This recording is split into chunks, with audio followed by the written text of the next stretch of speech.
Dear listeners, we would love to get to know you better. Please write in the comments which country and city you are watching us from. Thank you. I often question if I'm the ideal husband. My job can be quite demanding, and admittedly, there are times when I return home with a bit of a sour mood. I may not be the epitome of financial success either. While I'm no millionaire, we manage to live comfortably. Our home is pleasant. We own 2 nice cars. My wife enjoys a wardrobe full of lovely clothes, and our 8-year-old daughter, Vanessa, is surrounded by plenty of pricey toys. Ultimately, I see myself as a straightforward, hard-working man who deeply cares for his wife and family. Gloria and I have shared almost 12 years of marital bliss, though lately a shadow has fallen over our relationship. Something feels off between us, a subtle shift that's difficult to pinpoint. Gloria has been distant, exhibiting an aloofness I've never seen before. She's been quick to find fault with me over trivial matters, which is unlike her at all. I've attempted to broach the subject, asking if there's something bothering her that she's not sharing, but like many spouses, she brushes it off, attributing her behavior to fatigue or a rough day. Initially, I hoped to give her space to sort through whatever is troubling her, but her detached demeanor is wearing thin and starting to grate on my nerves. Apart from her demeanor, any married couple knows that relationship issues with your spouse tend to spill over into the bedroom. I've always made an effort to keep our love life lively and spontaneous. Being a romantic at heart, I often surprised Gloria with gestures, like bringing home a dozen roses after work to kickstart foreplay. In the past, these actions reliably led to intimate moments later in the evening. However, lately, my romantic efforts were met with mere gratitude and a quick kiss on the cheek. Instead of appreciating the gestures for what they were, it seemed as if Gloria interpreted them as attempts to make amends for some imagined wrongdoing. For weeks now, Gloria hadn't shown any initiative in intimacy, and her responses to my advances ranged from being not in the mood to citing the classic excuse of a headache. Even on the rare occasions when she acquiesced, she remained passive, leaving me to do all the work. As time went on, I found myself mentally withdrawing from the situation. I'd come home, spend time with our daughter, and consciously avoid interacting with Gloria as much as possible, which only served to exacerbate the situation. Feeling increasingly desperate, I took moments at work to reflect on how everything had started and whether I might have inadvertently triggered Gloria's change in behavior. However, my attempts at introspection yielded no answers. I replayed countless scenarios in my mind, attempting to dissect the possible causes behind Gloria's behavior. The more I pondered, the more an unthinkable possibility kept resurfacing. Could my wife be having an affair? I vehemently denied such a notion, reassuring myself that she would never betray our marriage.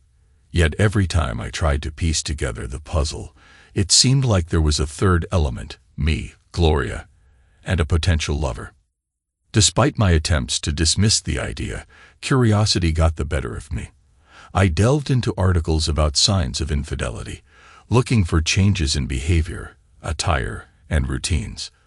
Admittedly, I hadn't noticed any significant shifts in Gloria's appearance or habits, but my interactions with her were primarily limited to evenings after work.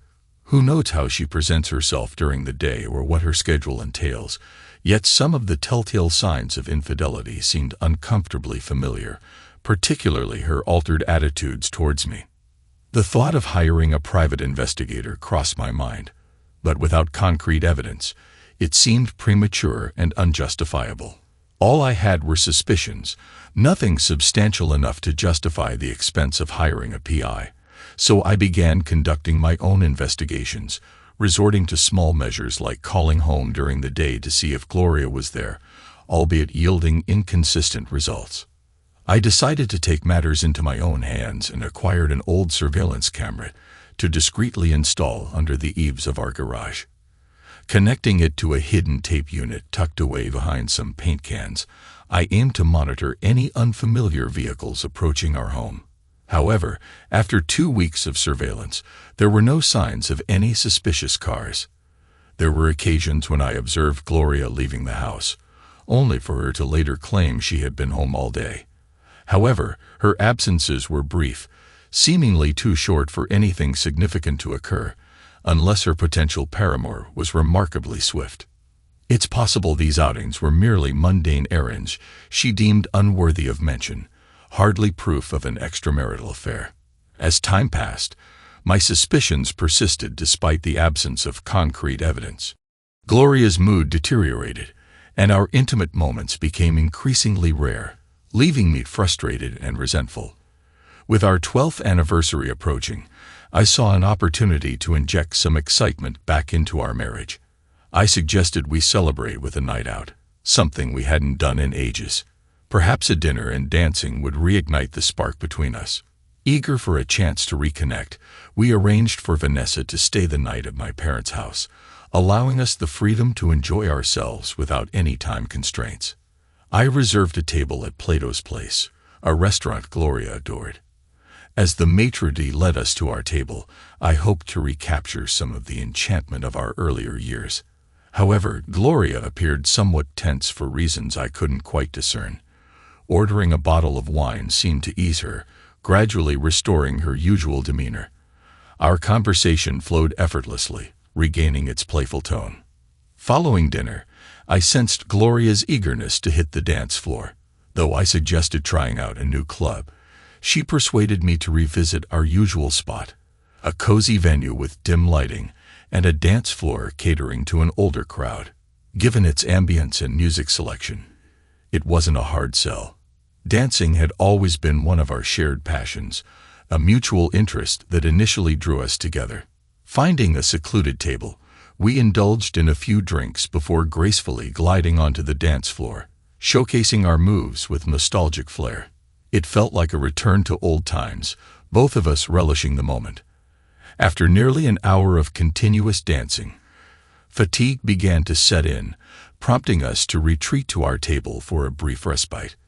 I settled into my chair, but before joining me, Gloria took a sip of her wine and excused herself to visit the restroom.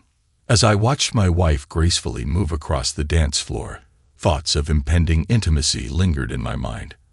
However, my focus shifted when I noticed I wasn't the only one captivated by her presence.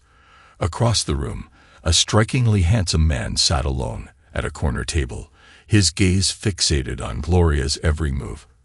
A pang of concern shot through me as I observed what seemed like a momentary exchange between them. Did they know each other? As Gloria disappeared into the restroom, I couldn't shake the feeling that the man's eyes lingered on me with a hint of smugness. Though the setting was purely a dance club, I puzzled over why he would be there solo, until it occurred to me that, like Gloria, his companion was likely in the restroom. Maintaining a watchful eye on the man while awaiting Gloria's return, I couldn't ignore the unsettling sense of suspicion creeping back in. When Gloria asked me to fetch another glass of wine, I hesitated. The thought of her sitting alone while I waited at the bar didn't sit well with me.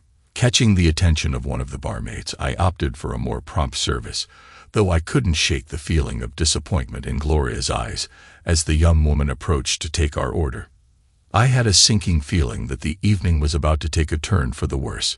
It was a gut instinct I couldn't shake. Glancing over my shoulder, I noticed the same man still sitting alone in the corner, confirming my suspicion that he was indeed by himself. "Who's the guy over in the corner?" I asked, catching Gloria off guard momentarily. I thought I detected a hint of panic in her eyes before she swiftly regained her composure. "What guy?" she responded innocently, though her tone betrayed a hint of discomfort. "The guy over there," I persisted, "the one you exchanged glances with on your way to the bathroom." Gloria's denial came quickly. "Honey, I don't know what you're talking about. I didn't exchange glances with anyone." Just as our drinks arrived, I noticed Gloria's eyes darting past me. Turning, I saw the man approaching our table, bypassing me entirely as he addressed Gloria with a request to dance. "No thanks," I interjected sharply, my tone revealing my displeasure. His response was mocking. "I was talking to the lady," he retorted with a smirk. "Yeah, well, the lady is my wife, and I decide who she dances with. I snapped back, feeling the surge of indignation. Gloria intervened, attempting to diffuse the tension. "Darren, you're being rude," she admonished gently. "Rude? Do you even know this guy?"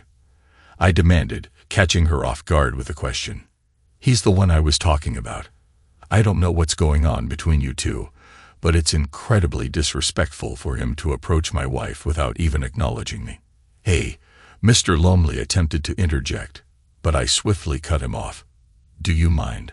I'm talking to my wife, and I sure as hell don't need your input," I asserted firmly, turning back to Gloria to continue our conversation. Had he asked if I would mind you two dancing together, I might have considered it, but now, not a chance, I declared, my frustration evident. "Darren, you're being silly," Gloria retorted, her tone now edged with impatience. "There's nothing going on between this gentleman and me. Yes, we're married, but you don't own me. I'm not your slave, and if I want to dance with someone, I will." I couldn't believe my wife was speaking to me in such a disrespectful manner. It was a level of disrespect she had never shown before. Though I was seething with anger, I made a conscious effort to control my temper as she continued speaking. "Honey, I just want to have some fun," she said, her tone softening. "Gloria, it's our anniversary. I want to have fun too, but with you. Sitting here watching you dance with someone else is not my idea of fun, especially after I've asked you not to dance with him," I responded, struggling to maintain composure. "Now you're right. I don't own you, and I can't stop you from dancing with him. But if you do, then you'd better get him to take you home too, because I'll be gone." After 12 years together, I could easily decipher Gloria's emotions from her expression. Despite her outward anger, I was surprised she couldn't detect the same emotions mirrored on my face. "Well, it's impolite to keep this gentleman waiting while we argue. I'm going to dance with him, and we'll discuss this later," she snapped, her words cutting through the tension. The jackass wore a triumphant smirk as he extended his hand for Gloria to take. She accepted, placing her hand in his as they made their way to the dance floor. I'm certain they didn't notice my departure, as I slipped out the door before they even began to dance. By the time my cell phone rang, I was already several blocks away. "Where the hell are you?" Gloria's voice sounded contrite through the phone. "I'm heading home to pack a bag." "Why?" I responded tersely. There was a moment of silence. "What do you mean, pack a bag? Where are you going?" she questioned, her tone shifting to confusion. "I don't know yet, but I need to get away from you," I stated firmly. "I've reached my limit." "You can't be serious, Darren. It was just one dance. For heaven's sake. Are you really going to throw away 12 years of marriage over this?" she pleaded. "It's not just about the dance, Gloria. Why would you want to remain married to someone you don't love or respect? I haven't caught you in the act, but I strongly suspect you're cheating on me, perhaps with the jackass you just danced with. I saw the way you looked at each other when you went to the bathroom. And when he approached our table, he treated me with the same disdain a man shows the husband of the woman he's involved with. None at all. Darren," her voice softened, "I do love you and I respect you. I swear there was nothing going on between that guy and me. I would never cheat on you. Why would you even think that? You've got to be kidding me. We haven't been intimate in over 2 weeks, and when we do, you're barely even present. You've been irritable and short-tempered for the past 2 months. Don't tell me you respect me, because your actions tonight proved otherwise. If you're not having an affair, you're certainly doing a great impression of it." There was a long pause before she responded. "I'm sorry, Darren. I didn't realize. I'm sorry for how I acted. I'm sorry for tonight. I'm sorry I gave you reason to think I'm having an affair." Another brief pause. I guess I did glance at that guy on the way to the restroom. He was attractive. I noticed him while we were dancing too, but I'm not having an affair with him. Please, honey, please just come back and pick me up. Nope. Like I said, I've had enough.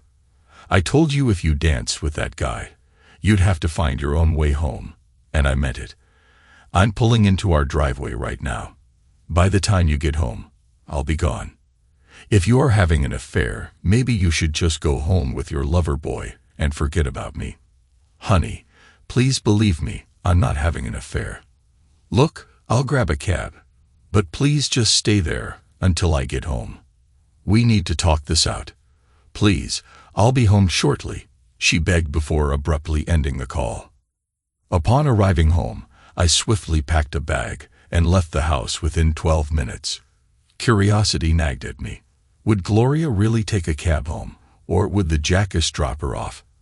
I drove down the block, switched off my lights, and waited. 15 minutes later, a yellow cab pulled into the driveway. Gloria hurriedly exited and darted into the house.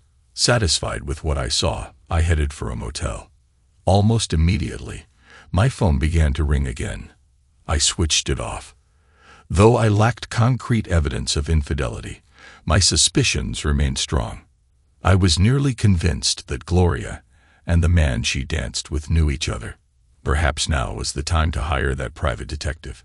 If I wasn't at home, maybe she would seek solace from her lover.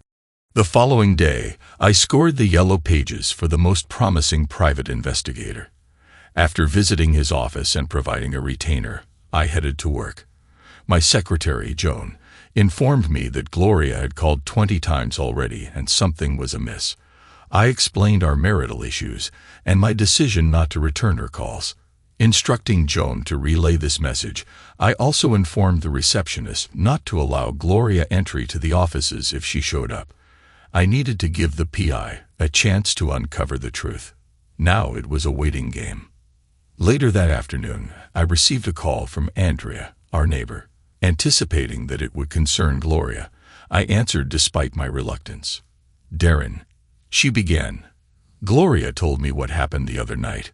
She's been desperately trying to apologize, but she says you won't speak to her. That's correct, I replied firmly. I have nothing to discuss with her. I detected a sigh on the other end of the line. She also mentioned that you suspect her of cheating on you. You don't actually believe that, do you? I'm afraid I do, I admitted. Her behavior has been peculiar for over 2 months now. The incident the other night only validated my suspicions. Validated? Andrea questioned. Darren, I really think you're jumping to conclusions here. I've been your neighbor for years, and if Gloria was cheating on you, I'm pretty sure I would have noticed something. I've never seen any unfamiliar cars park outside your house, nor have I seen any strange men coming and going. Please, Darren, she knows that dancing with that guy was a mistake. She got upset because you told her not to, but she's realized you were right. Trust me, Darren, I know Gloria, and she wouldn't cheat on you. I'm not so convinced anymore, Andrea. Her actions the other night didn't exactly scream love. Please, Darren, just talk to her. You're never going to resolve anything if you refuse to communicate with her. I knew Andrea was making sense, but I needed time for the private investigator to do his job. Andrea, do me a favor. Let her know I'll call her in a couple of weeks. I still need some time to think things over. Okay, Darren, she acquiesced. I'll pass on the message. But please, promise me you'll call her then, all right? I promise, I assured her. After exchanging goodbyes, I found myself contemplating once more. Andrea and her husband, Jack, were close friends, and I couldn't imagine Andrea lying to me. If Gloria was indeed being unfaithful, she was certainly keeping it well hidden.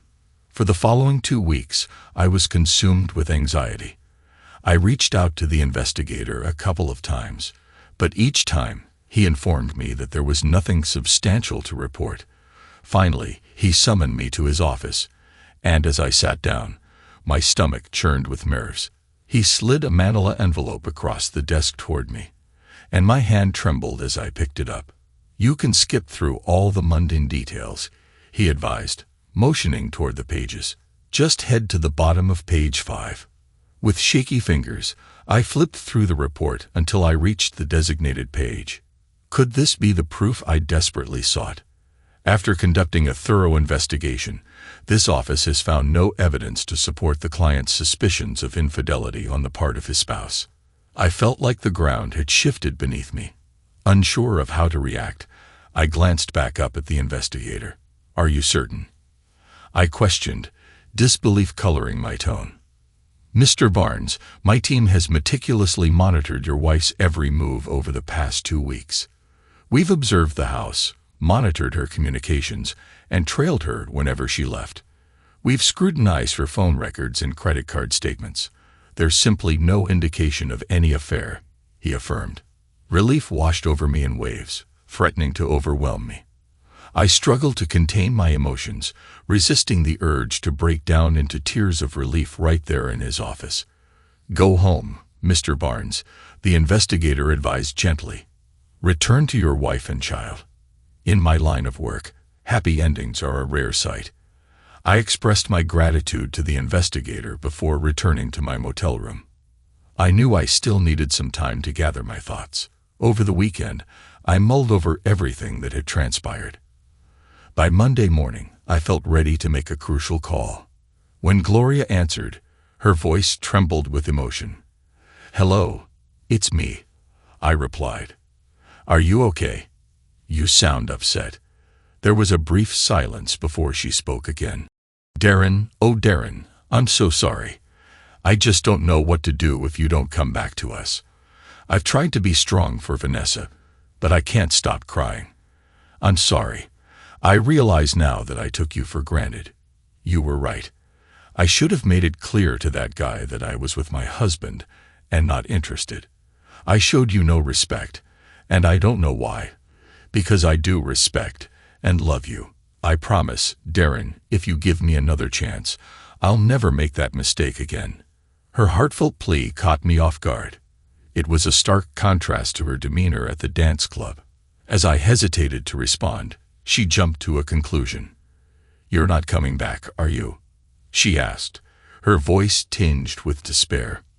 "No, Gloria, I'm coming back," I reassured her, "but only on a trial basis. I want my wife back, the woman I fell in love with, the woman I married. She's here, Darren. Truly, she's here waiting for the man she loves," Gloria insisted, her sincerity evident in her voice. "We'll see. After everything I've been through, the attitude, the lack of intimacy, the disrespect, I'm still not entirely convinced. Gloria, not yet. I need to go to the motel after work and gather my things, but I'll be home tonight," I informed her. There was a brief pause before Gloria spoke, her voice filled with remorse. "I love you, Darren. I'm deeply sorry for the way I treated you. I don't want to lose you." Despite her words, I couldn't shake off my reservations. I was still upset, and despite the evidence to the contrary, I couldn't shake the feeling that Gloria knew the man from the dance hall. After work, I collected my belongings and returned home. Vanessa greeted me enthusiastically at the door, unaware of our recent troubles. Gloria was there too, wrapping her arms around me and showering me with affectionate kisses. In that moment, as I kissed her back with fervor, I couldn't deny that I still loved my wife. That was 2 years ago, and since then, married life has been nothing short of wonderful. Gloria has once again become the woman I fell in love with, both inside and outside the bedroom. A few months back, she surprised me with a birthday party, a gesture we hadn't done much for my birthday in the past, but became a tradition upon my return. Last night marked our 14th wedding anniversary, and this time, Gloria took charge of planning the entire evening. When I arrived home from work, she greeted me with tickets to a dinner playhouse to see Man of La Mancha, one of my favorite plays. After the show, we took a leisurely drive down to the lakefront and strolled along the beach. With the moon casting its gentle glow and warm breezes blowing in from the lake, it felt like a scene out of a romantic movie. "I love you, darling," I whispered, feeling as if we were still in the honeymoon phase of our relationship. "And I love you very much, my dear," replied my adored wife, her eyes sparkling with affection. Part 2. Gloria's side of the story. Even though the calendar had officially declared the arrival of spring a couple of weeks earlier, it was only on this day that Gloria could step out of the house without her heavy winter coat. It marked the definitive end of yet another harsh Chicago winter.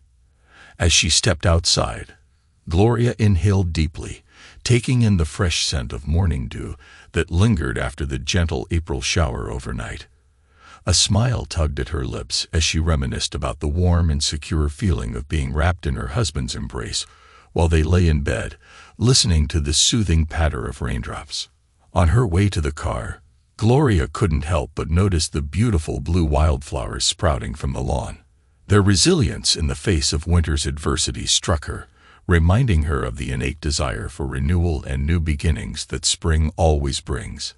Humming along to the tunes playing on the car radio, Gloria made her way to the quaint coffee shop where she was meeting Zara, a dear friend she hadn't seen in a while.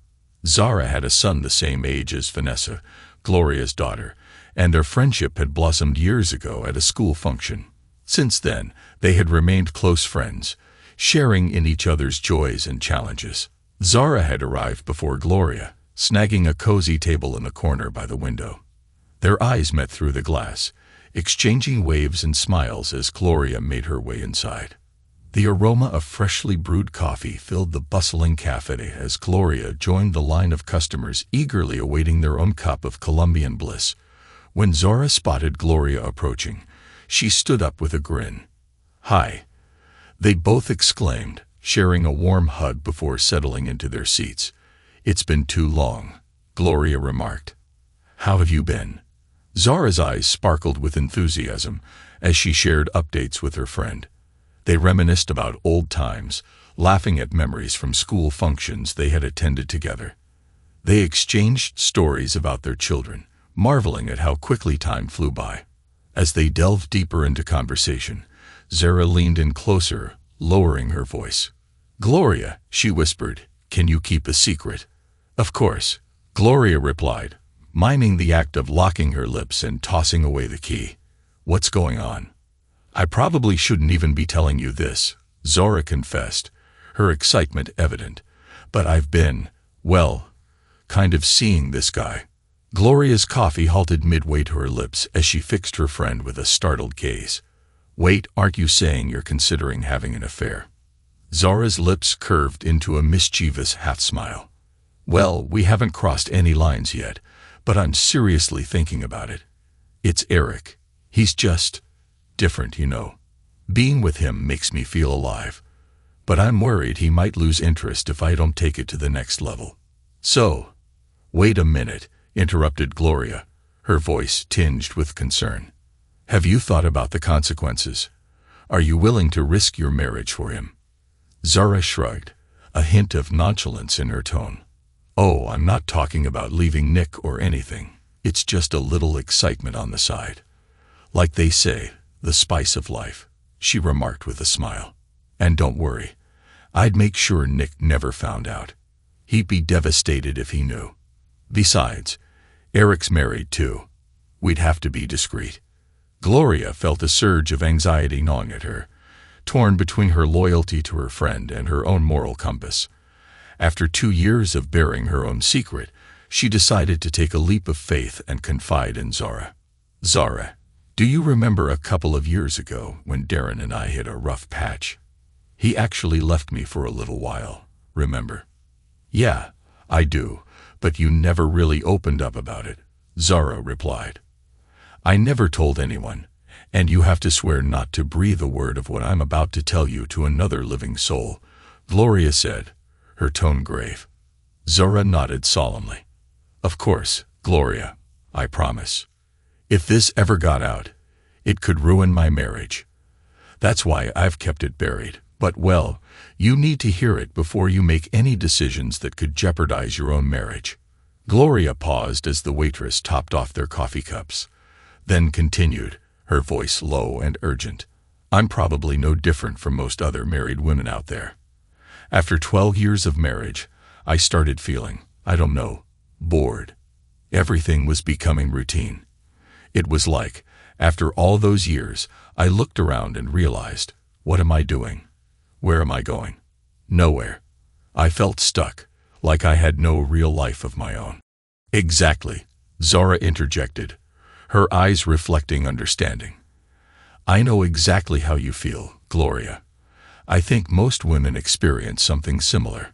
It's not that you don't love your husband. I adore Darren with all my heart. But suddenly, it's like something's missing. I started feeling like I was slipping into a slight depression. Nothing felt exciting anymore, not even sex, and it wasn't anyone's fault. Darren was doing everything he could for me, especially in the bedroom. I should have been over the moon, but nothing seemed to lift my spirits, not even school functions. Gloria took a moment to sip her coffee, gauging Zora's reaction. Seeing her friend's attentive expression, she continued, "And then I met Louis." "Hugh, you had an affair?" Zora asked, her voice barely above a whisper. Gloria nodded solemnly. "An emotional affair, yes. Thankfully, I came to my senses before it turned physical." "Thank goodness," she added with a heavy sigh. "I was at that little grocery store on Marshall Avenue one day, and there he was. Oh, Zora, he was absolutely stunning. With his rugged good looks, sandy blonde hair, and those mesmerizing blue eyes that sparkled like Robert Redford's. And tall too. I'm certain he was well over 6 feet. Even with his clothes on, I could tell he had a nice build. I couldn't tear my eyes away from him, until he caught me, of course. I felt myself blushing as he smiled back at me. We began flirting, and it was thrilling, almost forbidden. But eventually, I snapped out of it. I needed to focus on my shopping, so I made my way to the produce aisle. As I reached for some tomatoes, I accidentally bumped into him. He looked at me with those captivating blue eyes and that charming smile and greeted me. Zora, I hate to admit it, but I could feel myself getting aroused. It was so embarrassing. I prayed he couldn't sense the scent I was giving off. I must have been blushing profusely. He extended his hand to shake mine and introduced himself. Despite noticing my wedding rings, he didn't seem deterred from trying to pursue me. It was quite flattering to think that a man like him could be interested in me. We chatted and laughed as we navigated the aisles, picking up our groceries. And as we reached the checkout, he boldly gave me his number and suggested we meet for lunch the following week. Zora hung on every word of Gloria's story, finding it eerily familiar. I almost tossed his card away as I was leaving the store. I thought, yeah, right, I'm going to call you, and we're going to have this intensely hot romantic love affair. And then my husband will kill us both. I didn't, though. Didn't what? Zara asked, her curiosity piqued. I didn't throw his card away. I stuck it in my purse. All the way home, all I could think about was Louis. Darren came home as I was putting the groceries away. I already felt so guilty I snapped at him when he tried to help. I think it was some kind of unconscious defense mechanism. Poor Darren just asked if there was something wrong. Oh my God, what did you say? I lied, of course. I told him I was just a little tired from shopping. Truth was, I was secretly walking on cloud 9. Anyway, Gloria continued, I knew I shouldn't call them. It was wrong. I also knew that because of the way I was feeling, I was very vulnerable. I kept telling myself, no, no, no, but I just couldn't help myself. I found one of the last payphones in the city and dialed the number on the card he gave me. We arranged to have lunch the following day. With bated breath, Zara waited for Gloria to take another sip of coffee before continuing. Zara, as we were heading to the restaurant, my emotions were in turmoil. I felt a mix of terror, excitement, and intense desire. At one point during our conversation, Louis reached across the table and clasped my hand. I was overwhelmed with the urge to be intimate with him, but a nagging sense of guilt or perhaps pure fear held me back. Regardless, I just couldn't bring myself to act on it. But Louis wasn't deterred. He had already begun his seductive tactics, subtly undermining Darren and painting him as unworthy of me. Foolishly, I fell for it, finding myself resenting my own husband before I knew it. Louis had skillfully manipulated me into believing Darren didn't appreciate me. Gosh, Gloria, your situation sounds so much like mine, Zara remarked. That's exactly why I'm sharing this with you, Zara. I want you to understand what you might be getting yourself into. Your guy, has he started mentioning Nick yet? No, not really, Zara replied, pausing to reconsider. Well, I mean, he's asked a few questions, like does your husband realize how fortunate he is? Stuff like that. I see, Gloria nodded knowingly. And naturally, you're beginning to ponder that yourself, aren't you? Well, Zara, it's surprising how things can slip by unnoticed. When Darren left me, he mentioned that I'd been short with him for over 2 months. I hadn't even realized it. The same went for our intimacy. I couldn't muster up any passion with someone who I felt was taking me for granted. As Gloria recounted her experience, she could see realization dawning in Zora's eyes. Consider it, Zora. What kind of man engages in an affair with a married woman? Can you picture Nick doing something like that? Nick? No, never. He wouldn't do that, Zara replied firmly. Exactly. So why jeopardize your marriage for someone who would? Gloria posed the question pointedly. While Zara contemplated Gloria's words, Gloria continued her narrative.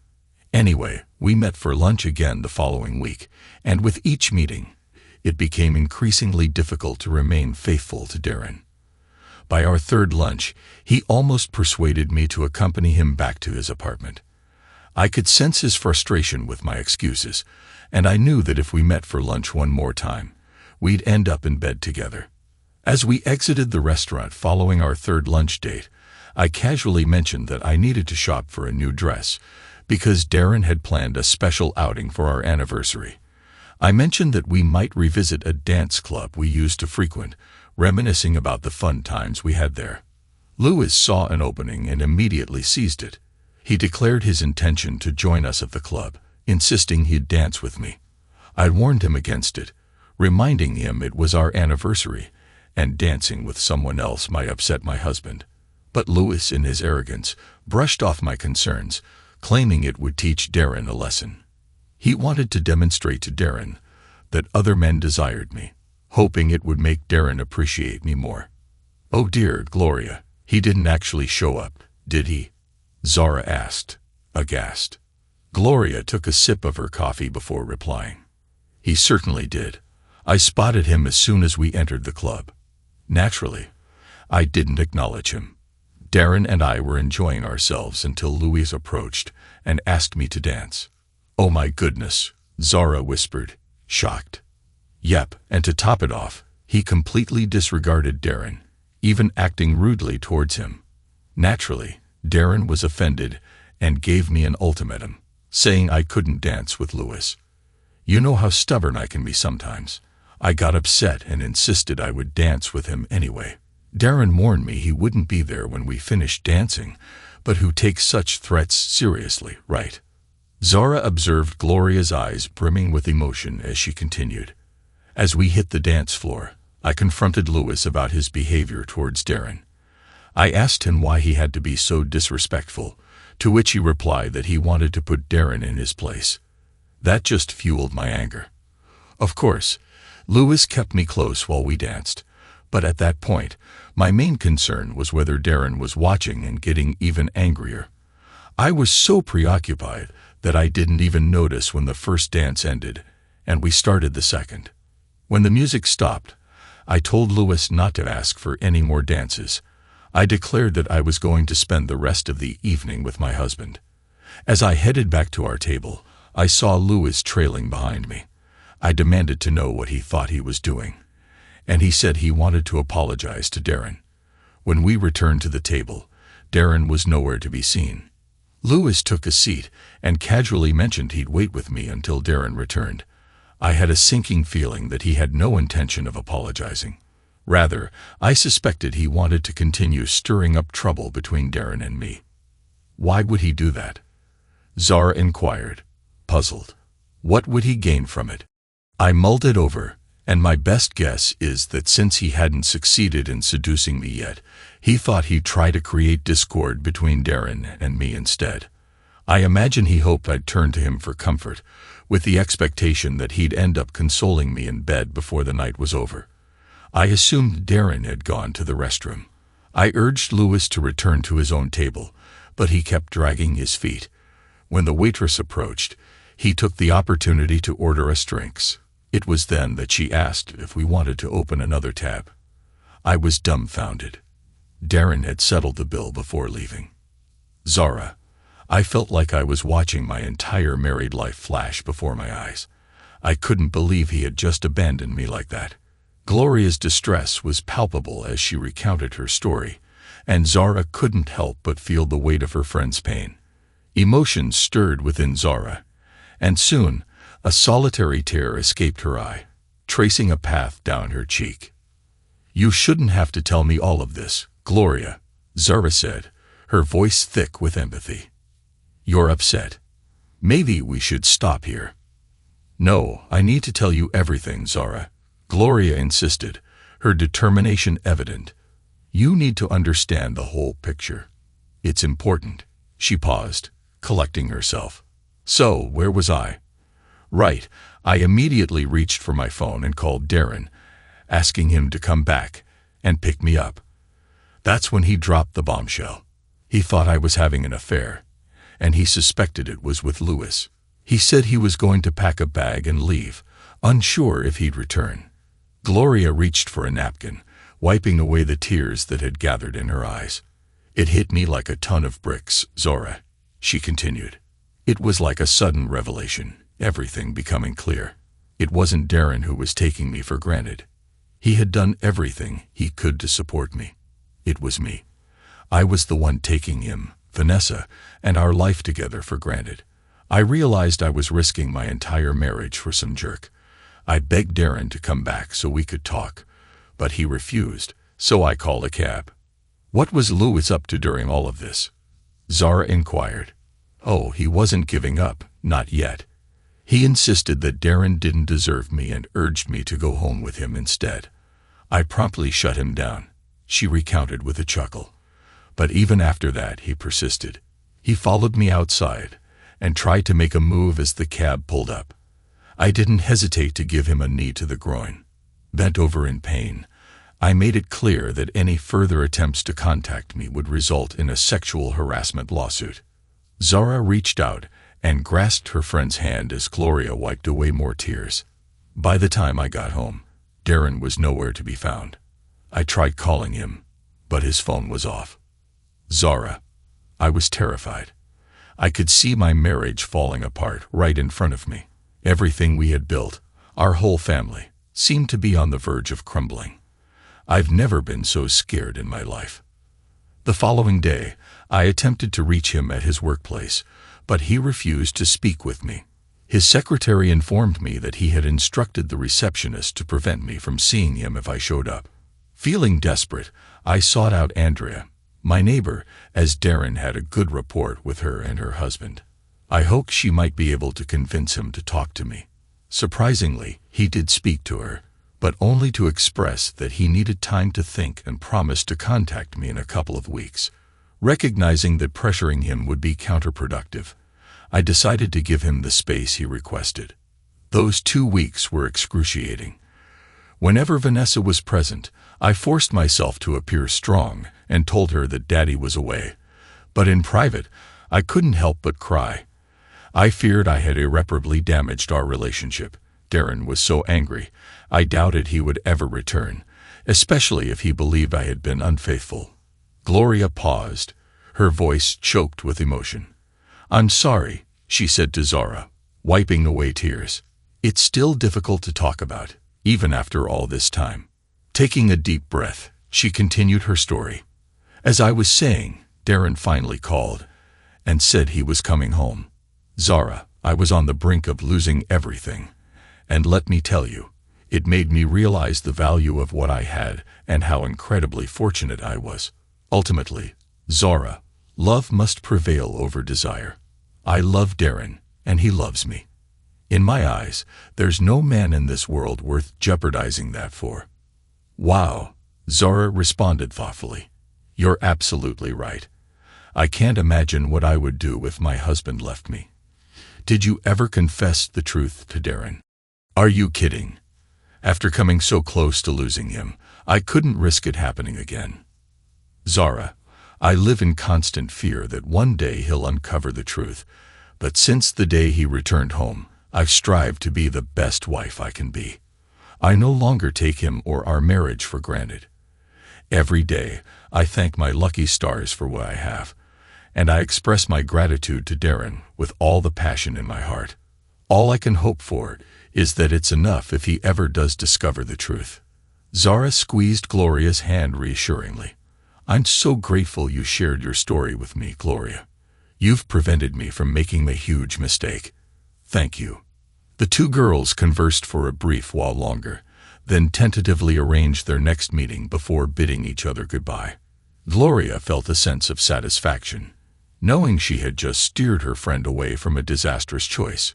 She arrived home in time to greet her daughter with a kiss and a snack after school. Vanessa is growing up so quickly, she mused to herself. She'll be 10 soon. Where does the time fly? When Darren returned from work, Gloria welcomed her husband with warm embraces and kisses. She had never broached the subject of their challenging marital period until that day. Talking to Zara served as a poignant reminder of the wonderful life she and Darren had built together. Later that night, with Darren peacefully asleep beside her, Gloria shifted onto her side and propped herself up on her elbow. She studied the lines on his face, each a testament to the passage of time and the memories they held.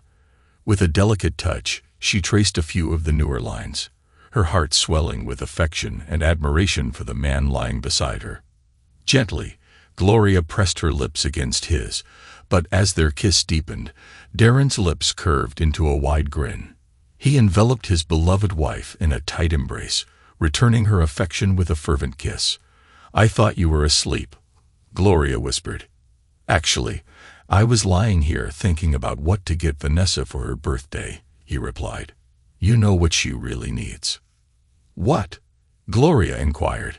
A baby brother or sister, Darren announced. Although not entirely unexpected, the suggestion of expanding their family brought a smile to Gloria's face.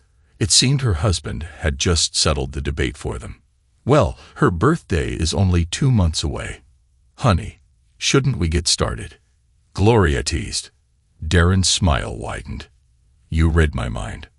2 months later, Vanessa celebrated her 10th birthday with a grand party in the backyard. Mom and Dad invited all her friends, ensuring there was an abundance of ice cream and cake for everyone.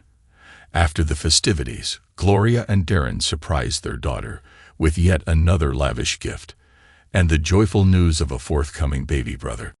Thanks to everyone who took the time to listen to today's stories. If you enjoyed it, please consider liking and subscribing if you haven't already. Feel free to share your thoughts on the events in the comments below. Take care.